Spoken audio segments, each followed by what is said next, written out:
भादवकी जोड़िया में साँझक बेरिया में पुजबै हम चौठी चान गे बहिना पाबन के करई ओरियान गे बहिना चौड़चन के करई ओरियान।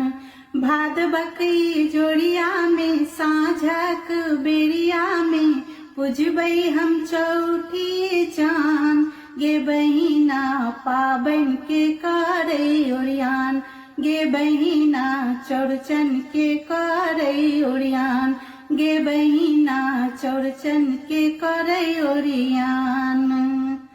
गाय गोबर सा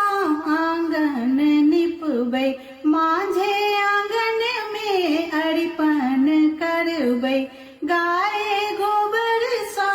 आंगन निपबै माझे आंगन में अरिपन करबै पूरी पुरुकिया सा दही मटकुरिया ले मीठ मीठ खीर पकवान गे बहिना पाबन के करई ओरियान गे बहिना चौड़चन के करई ओरियान गे बहिना चौड़चन के करई ओरियान।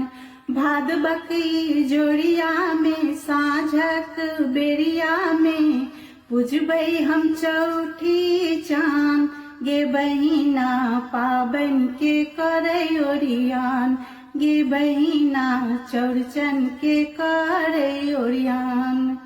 नैना भुटका सब टक टक ताकै छै घरक मुखिया देखो मारर भंगै छथि नैना भुटका सब टक टक ताकै छै घरक मुखिया